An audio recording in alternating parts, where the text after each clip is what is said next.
sa inyong lahat. Kamusta po kayo? Ang Diyos po ay mabuti. Amen! Amen. Praise God. Welcome po ang bawat isa. Especially kay Brother Ricky. Thanks for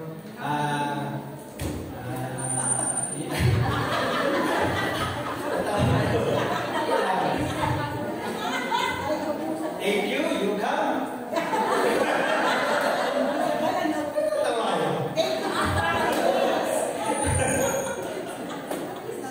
Amen, praise God. Hindi niyo ba napapansin, kalahating taon na? Yes. Haven't you noticed? We are na up of a year. Amen po ba? Yes. Oh, yes. Kung titignan natin, if we look back,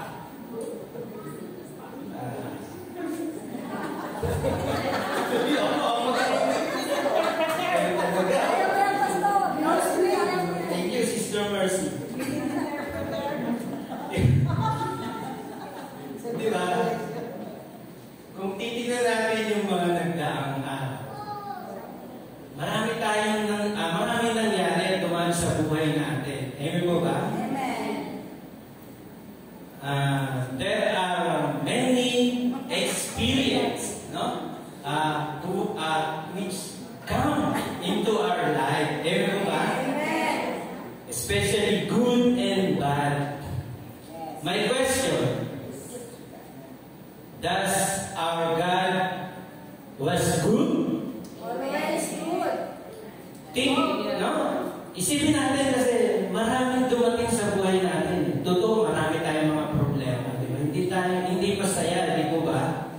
Meron ding problema dumating. Yes. Problem comes and go. My question is, was God good enough? Yes. Di po ba, no? Kung titignan natin, kalahating taon na pala. Ang dahil problema, pero mas mabuti ang Diyos. Amen. Always. Kaya nga natumakan po tayo Ang sarap isipin, di po ba, na napakabuti ng Diyos. Hindi siya nagkulang. Nakakaya. Amen. We became emotional when we think of the goodness of God. Kanta yun, no? Brother Lee, yes, no?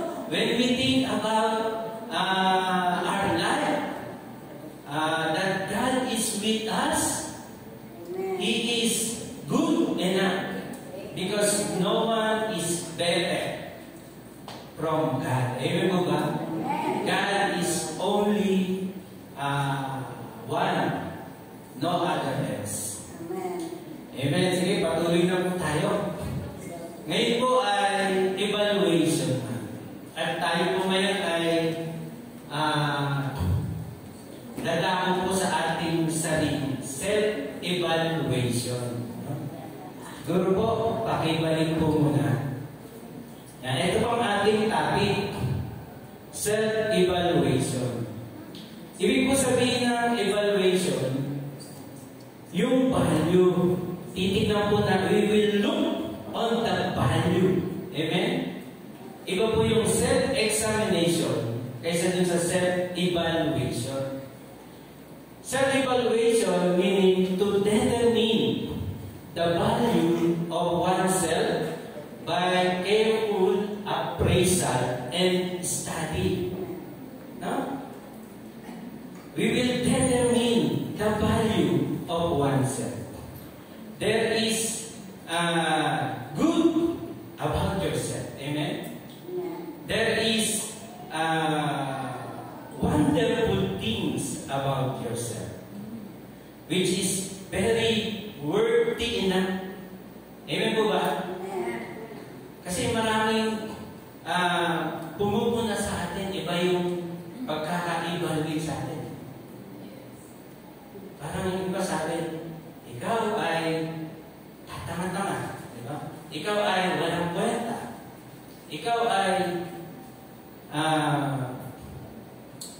walang magandang katangian sa iyo. Iba po yung self-evaluation. It determines the value of oneself by careful appraisal and study. Ayan po ba? No? Okay, next slide po. Ito po yung ating pag-uusapan. This is our theme. Self-evaluation in the context of God. Amen po ba? Self-evaluation, we will determine our value in the context of God. Wala na pong ibang konteksto na we should, no? Makikita natin yung ating word sa pamamagitan ng konteksto mula sa Panginoon Diyos. Amen po ba? It's not only about our own self. It's mean we will focus something that make us worthy enough because of God. Kaya lang naman tayo nagiging karapat-dapat dahil merong kasama ang Diyos. Amen po ba? Ang Diyos ay hindi nagkulang sa iyo. Yung isang bagay na nagbigay sa iyo ng katuwiran, ng value, walang iba kundi ang Panginoong Diyos. Kaya ito, focus tayo dito, yung self-evaluation in the context of God. Okay, next slide po. Ito po yung ating text. Babasahin po natin. Ang text po natin ay sa Psalms 139 verse 1 to 24. Sabi niya, Lord, you have searched me, Lord, and you know me. No? Verse 1 tells God is our searcher. Amen? God is our exposer. Amen po ba? No? Ang Diyos po yung kumikilala sa iyo. Ang Diyos po yung naghahayag sa iyo, nag-expose kung ano yung kalagayan mo. Ayan po ba? Next slide po. You know when I sit and when I rise. You perceive my thoughts from afar. You discern my going out and my lying down. You are familiar with all my ways. Before a word is on my tongue, you, Lord, you know it completely. You have me behind and before, and you lay your hand upon me. Such knowledge is too wonderful for me, to love deep for me to attain. It means, what does the verse says? It says, God knows me personally. Amen? No? He knows when you sit. He knows when you stand. No? And He's familiar with all your ways. Next slide. Where can I go from your spirit? Where can I flee from your presence? If I go up to heavens, you are there. If I make my bed in depths, you are there. If I rise on the wings of the dawn, if I settle in the far side of the sea, even there your hand will guide me. Your right hand will hold me fast. If I say, surely the darkness will hide me, and the light become night around me, even the darkness will not be dark to you. The night will shine like the day, for darkness is as light to you. Verse 7 to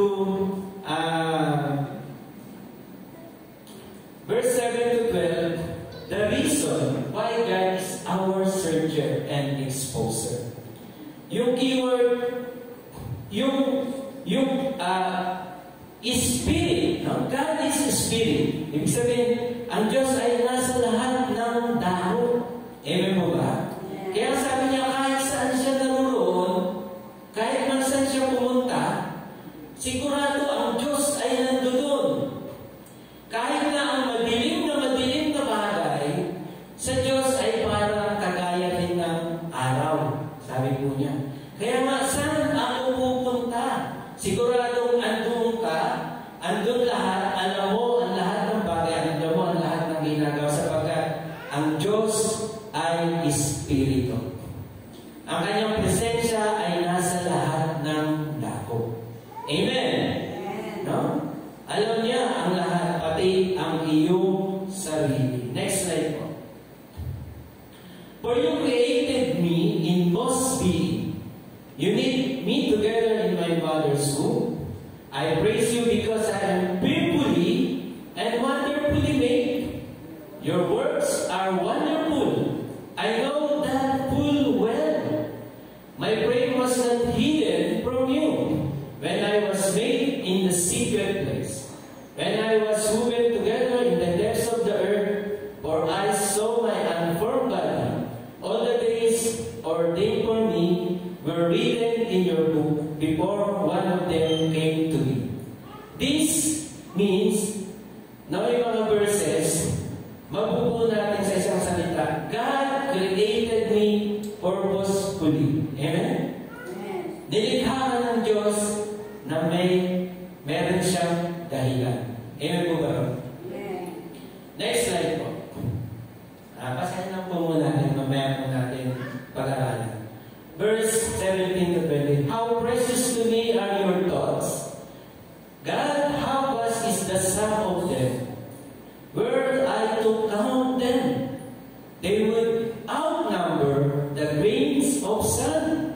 When I awake, I am still with you. If only you, God, would slay the wicked away from me. You who are bloodthirsty, away from me. You who are bloodthirsty, they speak of you with evil intent. Your adversaries misuse your name. Do I not hate those who hate you, Lord, and abhor those who are in rebellion against you? I have nothing but hatred for them. I count them my enemies. Pag pinupo natin, no, makaka-summarize tayo. God loves me unwaveringly. Amen? And next slide po, pinakita lang po natin yung context to, no? Search me, God, and know my heart. Test me and know my anxious thought. See if there is any offensive way in me, and lead me in the way everlasting. Kaya po dito si David, gusto niyang i-evaluate ang kanyang sarili ayon doon sa konteksto ng Panginoon na ating binasa. No? Kaya nga po, ito yung ating pag-uusapan.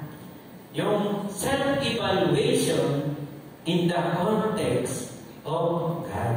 Amen po ba? Handa na po ba kayo? Sige, pray po muna tayo. Let's pray.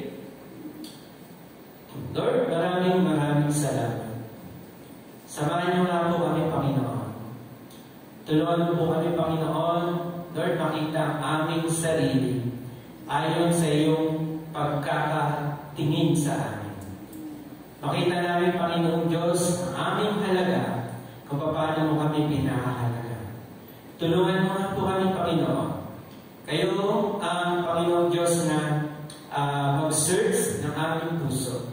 I-expose mo nga po kami, Panginoon. Tulungan mo kami na, Lord, ma-appreciate namin ang iyong kabutihan, ang iyong pag-ibig, at ang iyong dahilan.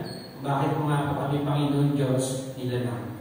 Maraming salamat, Lord, sa mga aming mga puso, sa mga aming mga paningin, at pagpalain mo, Panginoon Diyos, ang aming mga sarili, sa pamamagitan na iyong salita, na iyong pag-ibig, at yung presensya sa amin, Lord. Sa pamamagitan ng aming Panginoong Jesus. Amen, amen, amen. Palapahan niya po natin ang Panginoon. Next slide po. Ginagawa po natin. Ayan. Self-evaluation in the context of God is very crucial. Importante po.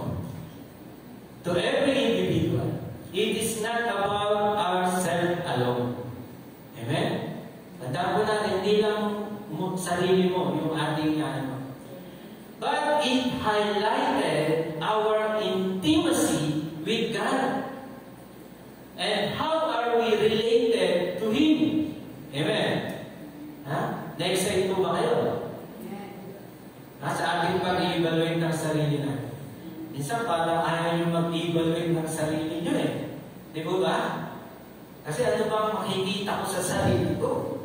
Ano ba ang maganda sa sarili ko? Magiging maganda kasi malalaman natin gaano kabuti ang Diyos sa buhay natin.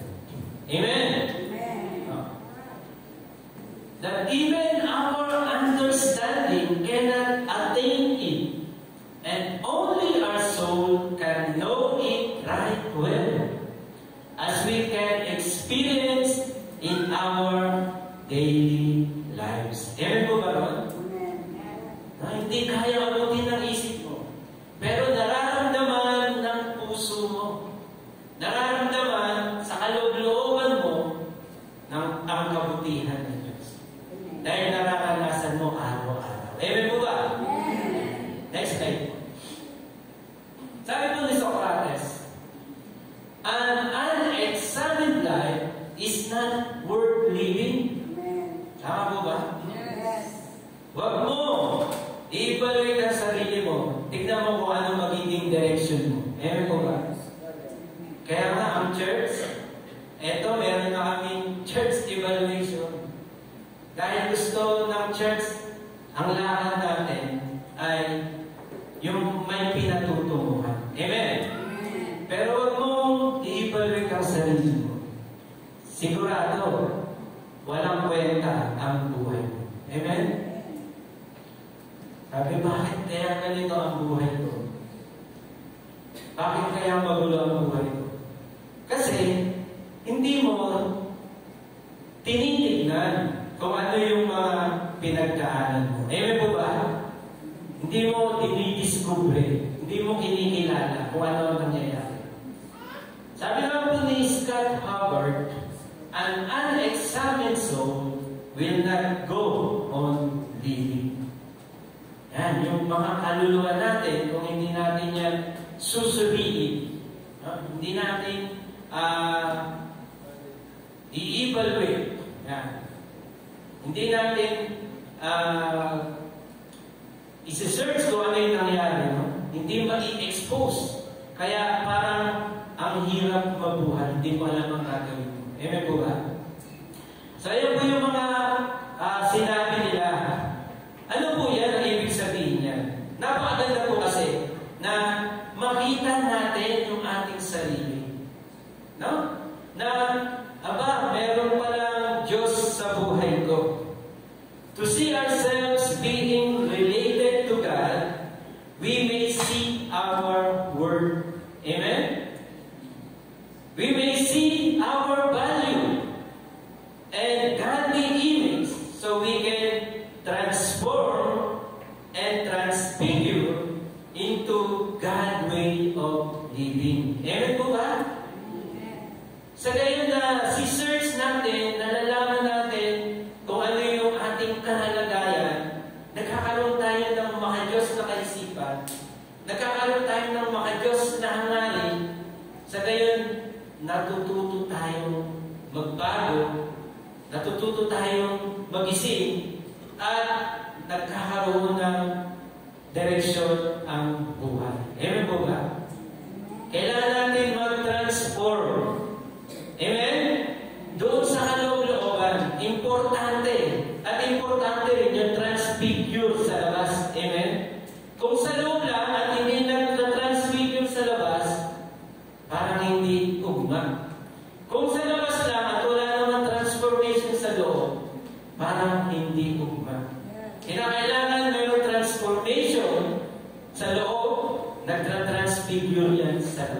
Amen po ba? No? As we search ourselves, no?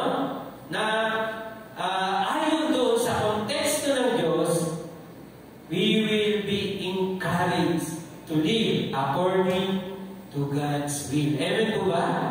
Palakpakan nga po natin ang Panginoon. Sino po ba yung mga magagaling na counselor sa palagay niyo? Di ba yung mga gusto pumunta sa counseling, no? Yung mga nagka-counseling. Ang mga magagaling na counselor, hindi sila nag-a-advise. Advice lang, hindi yung gano'n. Kundi, kinikilala nila kung ano at kung ano yung kalagayan ng pasyente. At pagkatapos, ipinapaalam sa pasyente kung ano yung meron siyang kakayanan. Amen?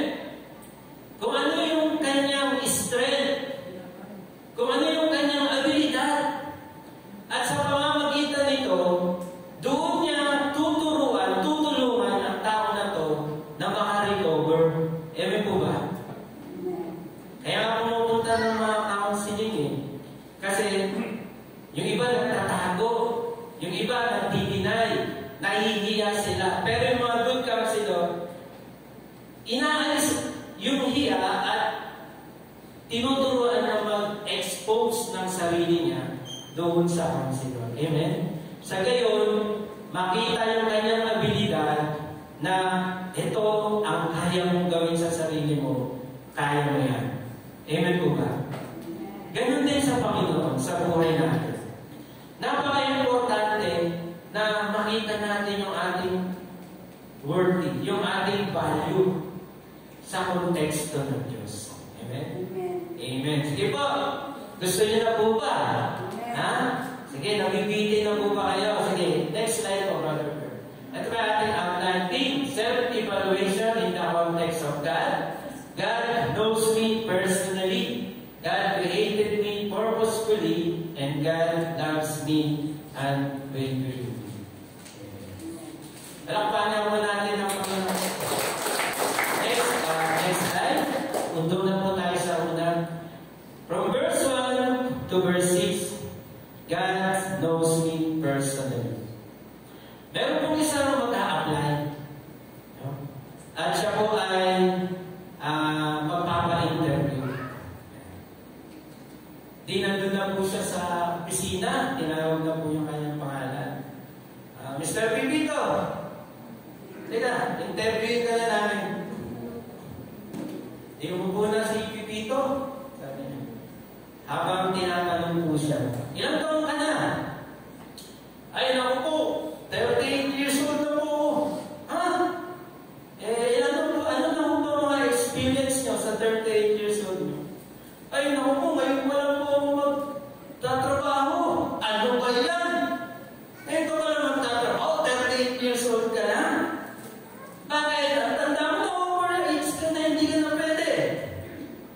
Hindi ka na pwede. Ay, di niyo po ba ako bibigyan ng pagkakataon? Sige, paliwanag mo kung bakit ka na bibigyan ng pagkakataon. Kasi minsan po, nag-pray ako, 20 years old pa lang ako. O ngayon, inaasa po ako, sabi, tatawagan ako eh. O pagkatapos, hindi ako tinawagan. Kakayantay ko, nagalit ako. Pinaparang ko sa labas. Pinupog ko, nautog yung ulo, namatay. Kaya nakulong ako. Dito, sir, tatawagan nyo rin ba ako? Ay, hindi! Tanggap ka na! Kasi nga kung ano-ano sinasabi sa kanya na mapangit, po ba? Hindi niya kilala yung tao. Ngayon nung nagsabing, convicted pala, o sige, tanggap ka na agad. Ang hirap no? Pero ang Diyos, walang natatago sa kanya. Amen po ba? Kilala kanya individually. Kilala tayo ng Diyos bawat isa. Ang nanay mo, ang tatay mo, lagi mong kasama, pero hindi ka niya lubos na kilala. Amen po ba?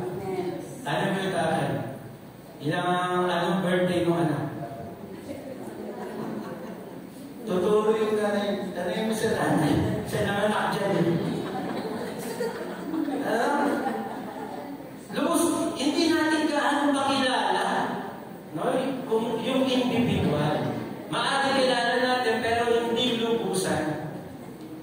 Pero ang Panginoong Diyos, kilala na tayo personally. Gaano makilala ang sarili mo? Ikaw, kilala mo ba ang sarili mo? Kilala mo ba ninyo ang sarili mo? Sabi po dyan, the searchers knows a person very well. He is the exposer. Ang Diyos po, kilalang kilala. Alam niya, kapag ikaw ay nakaupo, ano po bang ginagawa niyo pag nakaupo? Ayan, nakikinig. Natutulog. Ha? Kung ano-ano ang nasa isip. Pero ito po, hari po siya. Si David po ito. Amen? He knows my down sitting. Pag ang hari nakaupo, nagja-judge po yan. Amen po ba? Hindi kagaya natin pag nakaupo sa aircon, natutulog minsan. Pero si David, he knows my down sitting. Kapag siya ay nagja-judge. Amen? Alam ng Diyos yung kanyang ihahatol. Alam ng Diyos yung kanyang judgment. He knows my uprising. Ano ba yung mga kids pag nakatayo? Siyempre, meron niyang gustong gawin. Amen? Alam niyo ba kung anong gustong gawin ng hari? Hindi natin alam, di ba ba? Kahit yung mga hindi niya alam, pero si David, sabi niya, he knows my uprising. And he knows my thought. Alam niya kung ano yung aking mga nasa isipan. So, ibig sabihin, alam ng Diyos ang iyong kaloob-looban. Amen? Alam niyo po ba yun? Alam niyo ba iniisip ngayon ni Sister Mercy? Ha? Alam niyo ba iniisip ng katabi niyo? Kaya ko matatapos. Mag-English ka naman siguro, sabi mo. Alam na kaya ang aking sinasabi, no? Pero dito si Lord, alam na alam. Kaya nga yung keyword sabi dyan, afar off, no? Wala, no distance limit. Kahit ang Diyos nasa langit, ikaw nasa lupa, alam niya ang lahat ng mga bagay-bagay. Kaya nga, He compasses my path and lying down. No? Alam niya yung dadaanan mo ay delikado lang. Diba? Inaayos niya. Amen po ba? Amen. Alam niya na ikaw ay nahihirapan na kailangan ka lang magpahinga at matulog. Amen? Hirapan pa kayo. Pag na kayo matutulog. No? He acquainted with all my ways. Diba? Naging bodyguard pa si Lord. Kings yan, no? Ang dami ng mga kalaban. And before I speak, sabi niya, the word in my tongue, God knows it together. He knows us intimately. Amen? Kilala ka ng Diyos. Amen. At sabi niya, He set me behind. No? Yung parang inilagay ka niya sa maayos na kalalagayan at inalagaan ka niya ng kamay. Ano daw? Kanang kamay. Sino yung mga right-handed dito? Yes. Ibig sabihin, yung right-handed, yung ikaw yung talagang magaling yung paggawa mo sa kanan. Amen? Kung ikaw right-handed, left-handed ka gumawa, parang mahirap. Pero yung right-handed, yung talagang pulido yung trabaho. Amen? No, ganun ang Diyos sa buhay natin. Kapag kilala ka kaya ng Diyos, ano kayang pakiramdam mo sa sarili? Kapag kilala ka ng isang tao, ano kayang pakiramdam mo sa sarili mo? Nakakahiya.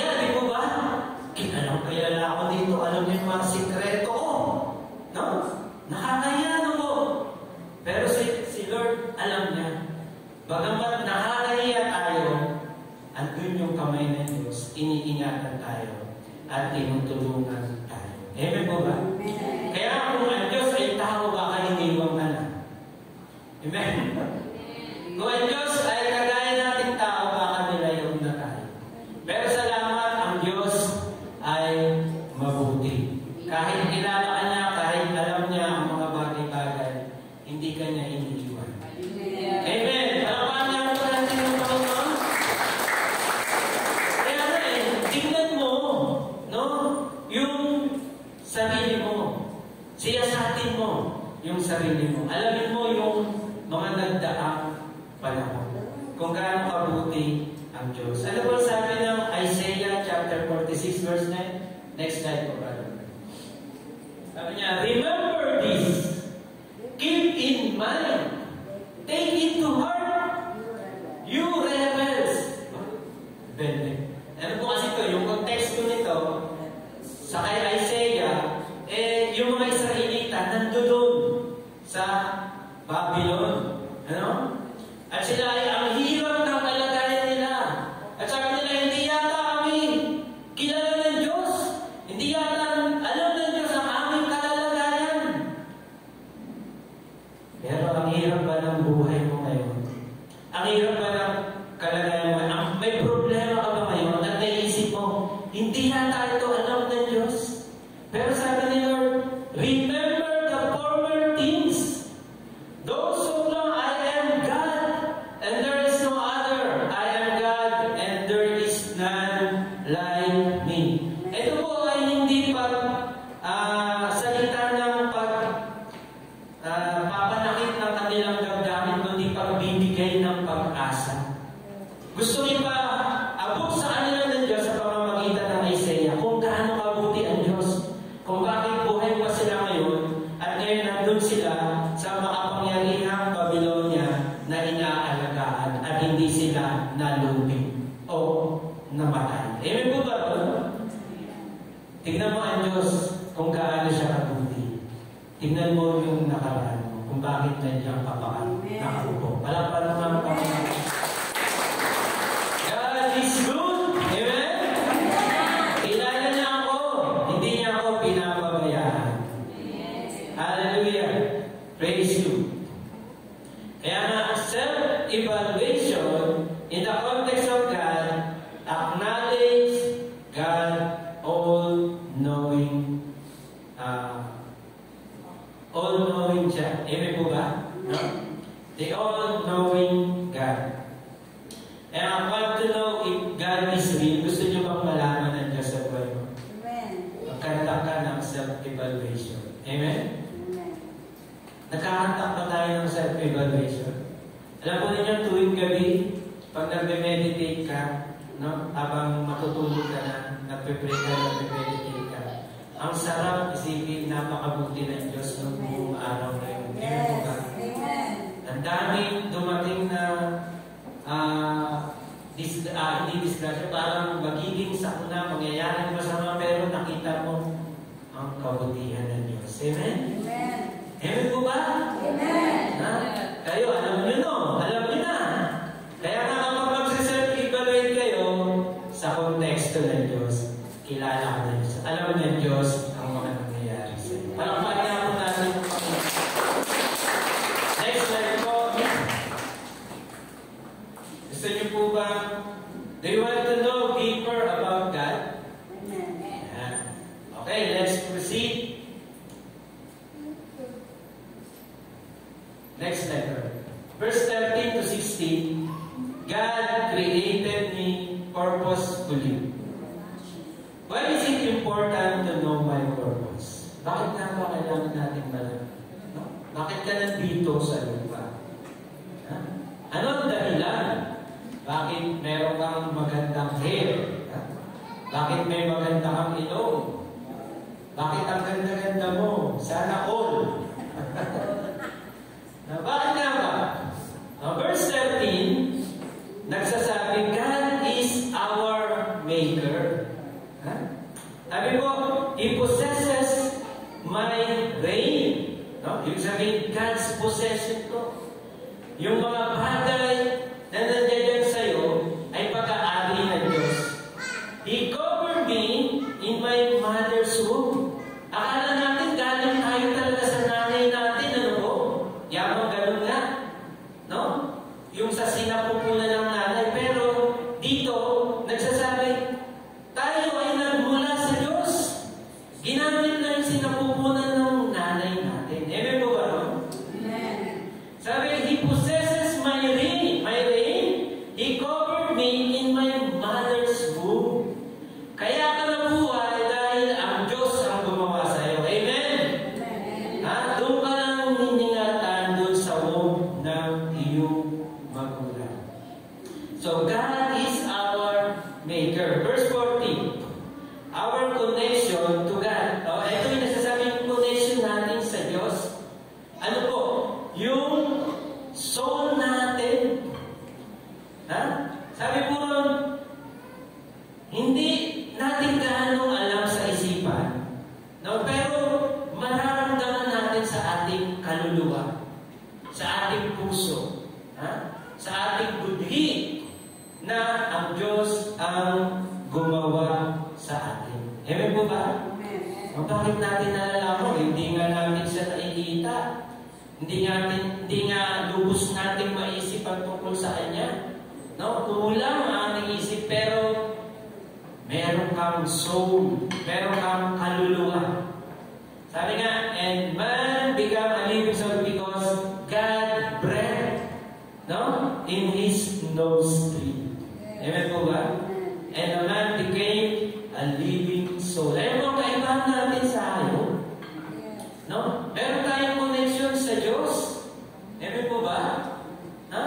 Kaya nga sa lahat ng bagay, mararamdaman mo, may experience mo na ang Diyos ay kasama-sama. Sa pamamagitan nito, we know life is precious. At verse 15 sabi, not hid from thee. Yung mga bagay tungkol sa iyo ay hindi natatago sa Panginoon. Ang ibig sabihin po ng secret, ito po yung man's inability to see.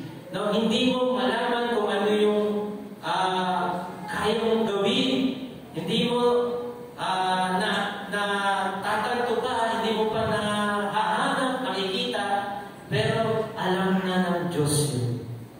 Amen po ba? Verse 16 sabi, paano yun? Kailangan ang Diyos para malaman mo kung ano yung purpose mo sa buhay. It is being passion. Amen po ba? Ito ay hinuhubog pa yung ating mga unperfectness, no? Ito ay, kaya nga meron nangyayari sa atin na parang hindi natin magantya kung bakit nangyari yun. Kasi hindi lang after ng Diyos sa comfort mo. Ang gusto ng Diyos, yung magandang inaharap mo. Amen po ba? It is being passion. Sabi po ng verse 16. So, what purpose? It is a godly purpose. Ano ang purpose yan? Sigurado, maka-Diyos. Amen po ba? Ano ang purpose meron ka sa buhay? Sigurado, maka-Diyos yan. Sigurado, ikalulugod ng Diyos yan. At ikaluluwalhati ng Panginoon. At pagbibigay sa inyo ng honor. Amen po ba? Importante ay kinakailangan yung ating intimate relationship sa Panginoon. You want to know your purpose? Lapit ka sa may likha sa iyo. Amen po ba?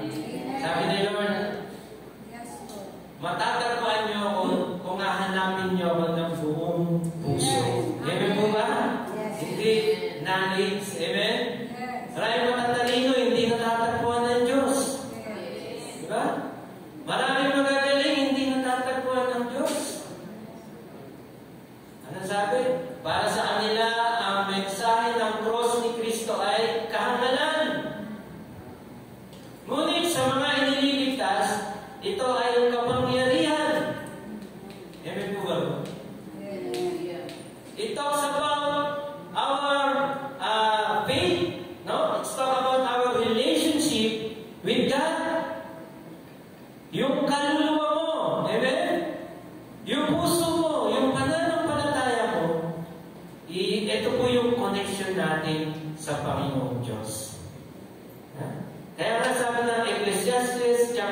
verse 11. He has made everything beautiful in its time.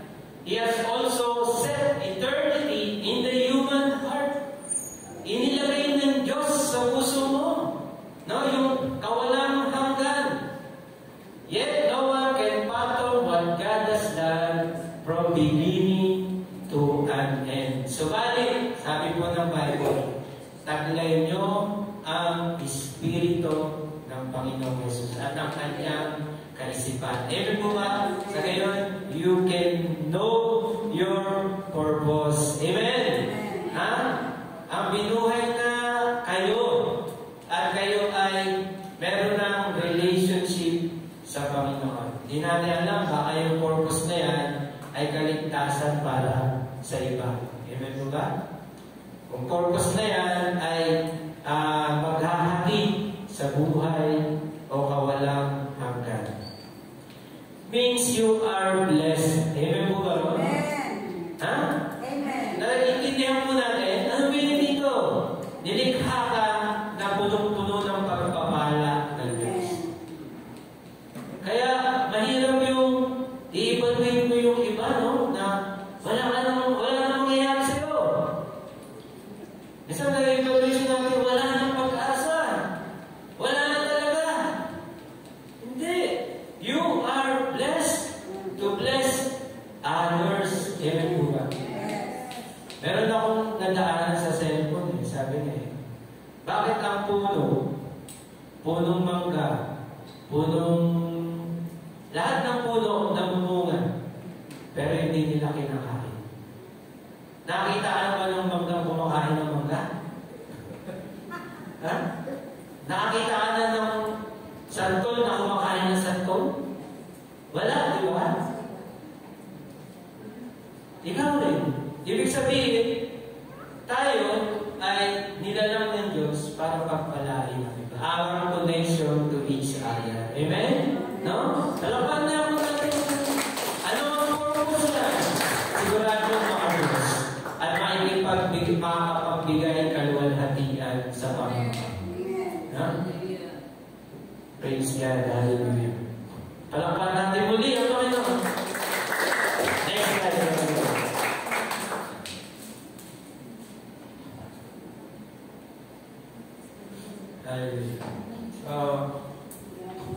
God loves me unwaveringly. Ito po isang konteksto muli na ikaw ay ang pagmamahal sa iyo ng Diyos ay stable. Amen po ba? Hindi man lamang nagkulang ang Panginoon. No? Hindi nagbago. Kaya hindi parang meron muna tapos wala, meron wala, hindi. Unwaveringly. Do you know God love you so much? Amen. Sabi po ng mga nabasa dyan, yung thoughts, ito po ay mga plano ng Diyos. Yung nabasa natin kanina.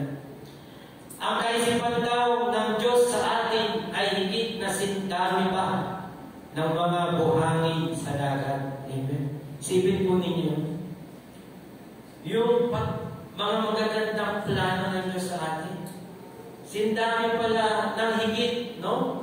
Ng mga buhangin sa dagat. Nabilang niyo ba yung buhangin sa dagat? Ha? Ang dami nun ah! Ganun ba ang mga iniisip ng Diyos sa akin? Ganun ba yung mga plano ng Diyos sa buhay ko? Bakit di ko naisip yun? Ha? Yung iba nauusan ng pag-asa, no? Yung iba kung saan-saan lumalapit, kung saan-saan pumupunta. O kaya kung ano-anong hindi magandang ginagawa, nawawala na ng pag-asa.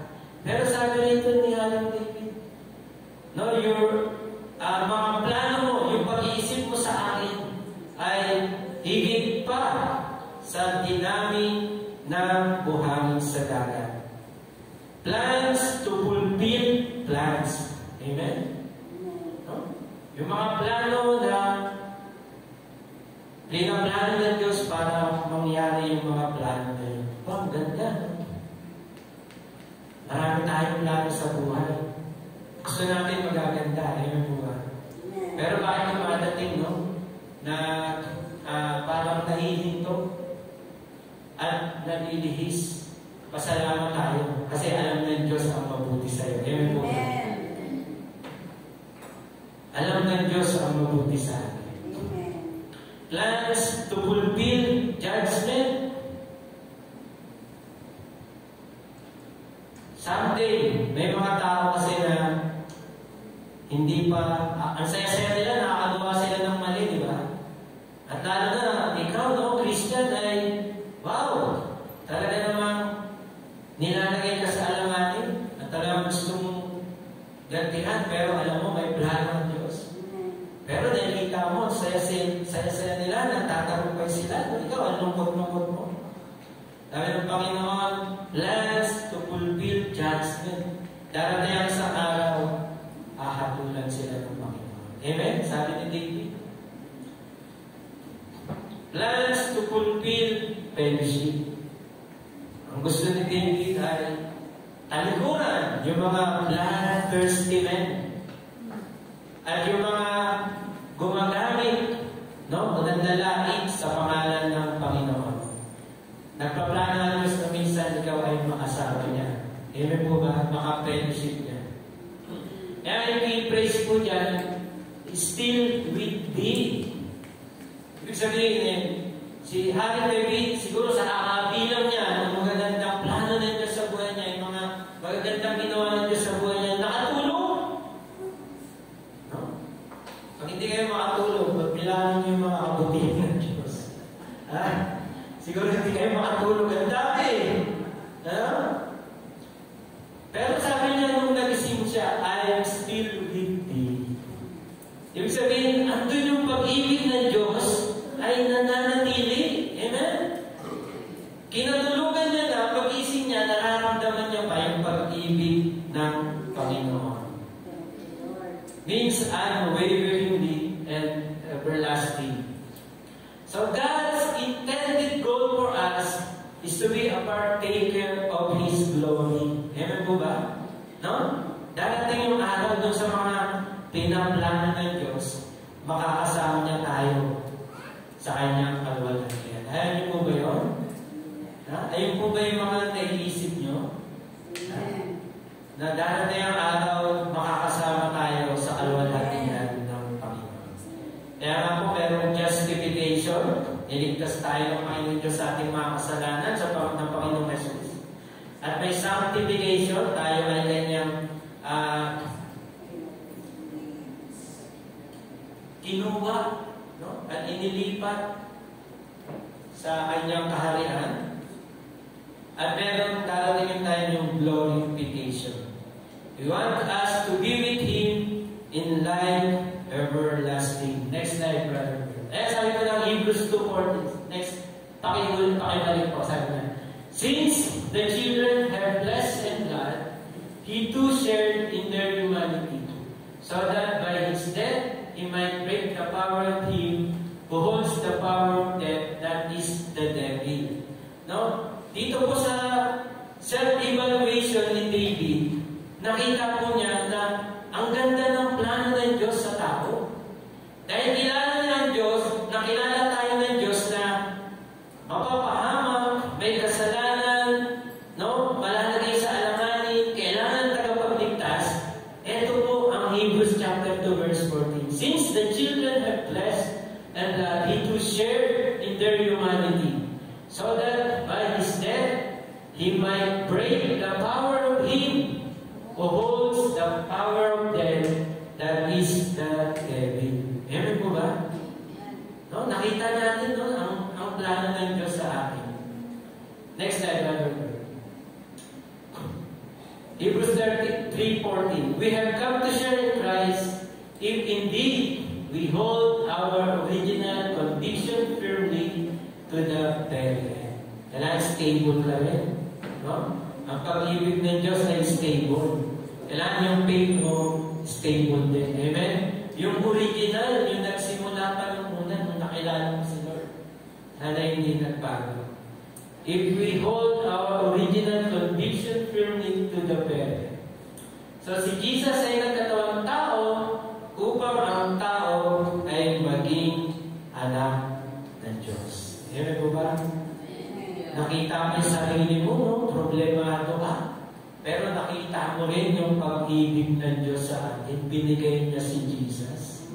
Amen? So ngayon, meron na akong kaligtasan. Meron na akong buhay na walang hanggan. Darating ang araw na yun, no? Makakasama ako ng Diyos sa kanyang kalwalhatian, magpakailan.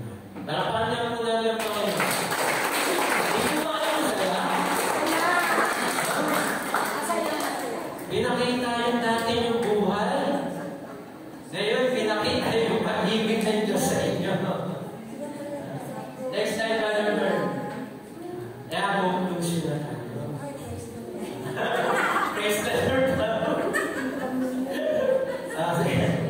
Self-evaluation in the context of God strengthens our faith and grows our intimate relationship with God. It also helps us to gain a right concept of who are we to God and who God is in our life. Tama po ba yun? So siguro ngayon mag-self-evaluate tayo. Siguro kahit mga once a month o every quarter. No? O kaya 2 times a year para makita natin napakabuti pa rin ng Diyos sa buhay. Kilala ako ng Diyos. Amen. Nilikha ako ng Diyos. Mahal na mahal ako ng Diyos. Amen po ba? Tignan po natin yung picture. Ano po nakikita niyo? Dalawang mukha? Ano pa? Para may base din, ano? Minsan ang hirap natin makita yung sarili natin. Parang dalawang mukha din. Ano ba talaga? Oo o hindi? Ano ba talaga? Puti o itim? Ha? Alam mo din yan, self-evaluation. Ito po yung goal natin, yung less self-consciousness. Amen? Makita natin sa sarili natin na hindi gaano, kundi more in Christ consciousness. Amen po ba? We encourage to conduct self-evaluate to ourselves, not to have a self-consciousness, but more on Christ consciousness. Amen po ba? Kung gaano tayo inibig ng Diyos sa pamamagitan ng Panginoon. Kung gaano ang ginawa ng Diyos sa buhay ko. Amen po ba? Kung gaano tayo kalapit sa puso ng Panginoon. Sige po, mag-pray po tayo. Praise the Lord. Hallelujah. Pinupuri ka namin, Panginoon. Tunay na, Panginoon Diyos, na napakabuti mo. Kung ang iba ang magsabi sa amin, Lord, na mga bagay na nakikita sa amin, kami, Lord God, ay sumasama ang loob. Kami ay nagagalit, naiinis sa mga pangit, Panginoon Diyos, na naririnig namin. Kaya, Lord, hayaan mo na matutunan namin na kami ang tumingin sa aming mga sarili. Kaya nasabi ng Panginoon, Lord, alisin namin ang datahilan sa aming mata. Sa gayon, maalis namin ang huwig ng aming kapatid. Tulungan mo po kami, Panginoon. Help us, Lord. Kaya mo kayo, Lord, ang searcher ng aming puso. Kayo, Lord, ang exposer. Tulungan mo nga po kami. Help us, Lord. Guide us, Lord, ayon sa iyong pag-ibig sa amin. Kaya kayo ang kilala mo kami, kayo ang lumikha sa amin, at pinamahal mo kami, Panginoon. Give us encouragement to evaluate ourselves in the context of God, Lord. Lord, pagpalain mo ang bawat isa na patuloy na nagmamahal sa iyo, patuloy na gustong lumago, patuloy na gusto, Panginoon Diyos, makilala ka. Salamat, Panginoon, ano man ang aming mga pagkukulang, dahil namin, Lord, ang iyong pag-ahayag. At Lord, pakita mo sa amin, Lord God, ang kabutihan mo at ang mabuti sa amin. Sa gayon, Lord, kami ay ma-transform, matuto, at makapaglingkod sa iyo ayon sa iyong kalooban. Sa matamis na pangalan ng Panginoong Jesus. Amen. Amen.